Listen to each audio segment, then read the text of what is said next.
I've had some pretty intense hallucinations out there. Oh, okay. I remember I was in Tahoe doing this 200 miler, and one of my buddies was pacing me, and we like came down this valley, and I think I'm 140 something miles in at this point, and I'd been battling high altitude pulmonary edema. So like I couldn't sleep because, essentially my lungs had filled up with fluid because of the altitude. So whenever I laid down to sleep, it felt like I was drowning. So I couldn't sleep.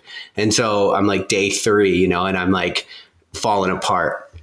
So we come into this valley, and I'm looking around, and I'm like, Brandon, are you seeing this? This is an incredible campsite. And he's like, what? I'm like, look at all these families. I'm like, dude, we have to come back here like after the race and like camp here. And he was like, no, dude, we're like in the middle of a swamp. And like, as I got close to what I thought were people like grilling out with their family, they were like stumps and stuff like that. And I was like, oh, I really need to figure out how to sleep.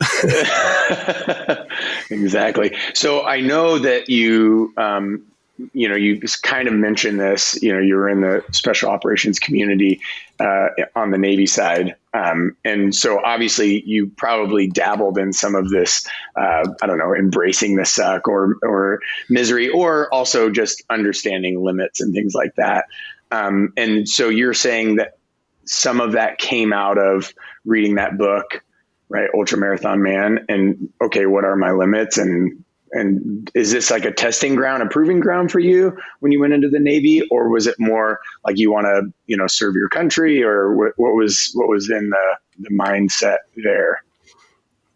Yeah, it was a combination of a lot of things. When I was a sophomore, I watched, I don't know if you remember this, but I watched a bunch of Blackwater contractors get their burning bodies hung from that bridge. Yeah. And in that moment, there was something in me shifted, and there was no way that I was not going in the military. Yeah. I didn't know what it would look like or when.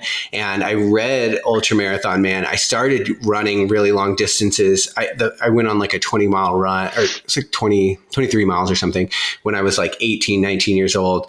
Anyway, I signed up for the Navy on my lunch break. I was a personal trainer in a gym, and I was just like, okay, it's time, I'm doing this thing. And I like went and did it. Yeah. So it was a combination of, there was definitely a huge pull to nationalism, patriotism, values. I come from a family that really prided that. And then at the same time, I had this deep curiosity to see the world and know what it was about and know my own capabilities. And so for 12 years, it gave me all of that. Yeah. And so then you got to go visit the worst parts of the world. And no, I'm just kidding. Were there some great places and some crappy places, or you said you got lucky? Yeah.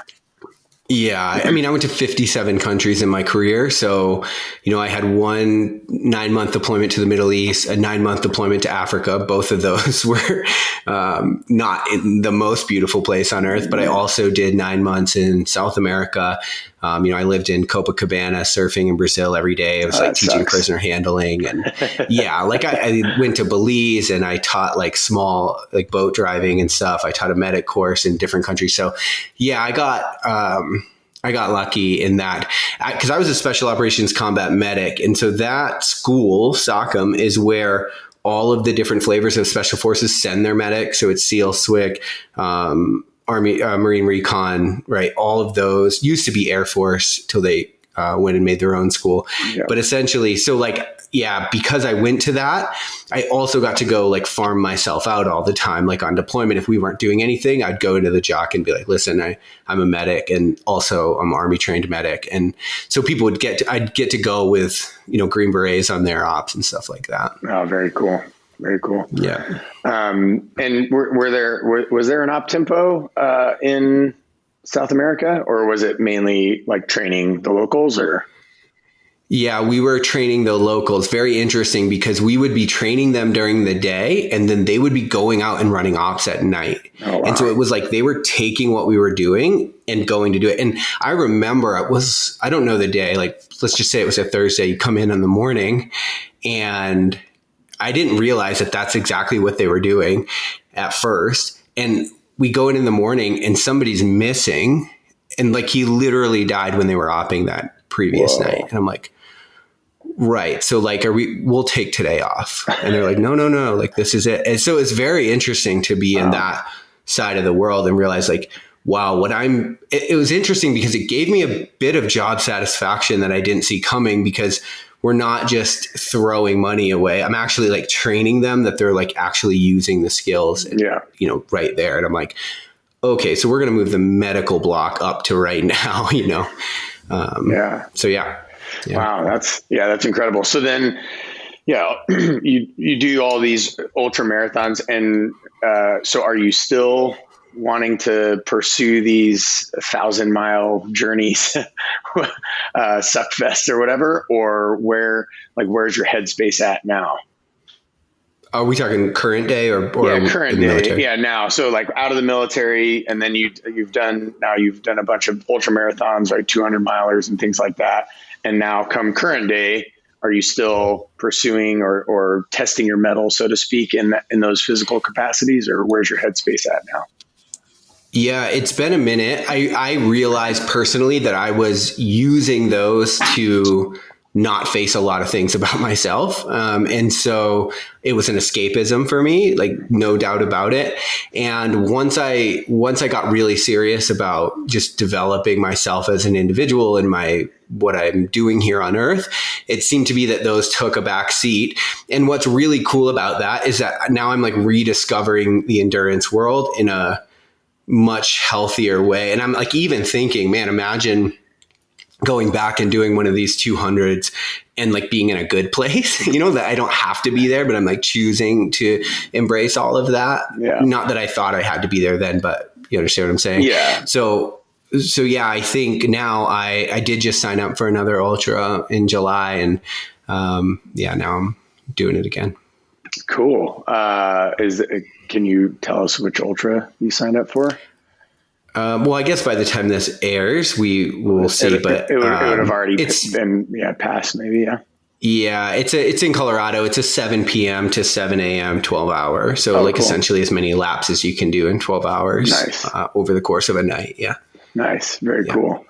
And so then now this has brought you through, it seems like a ton of psychological changes or transitions and transformations, even if you will, or formations, with how you understand who you are and who that person is in their interaction with other humans in the world and the universe at large. So then what is sort of your focus now? Because obviously your job back then was trainer, and then it was military.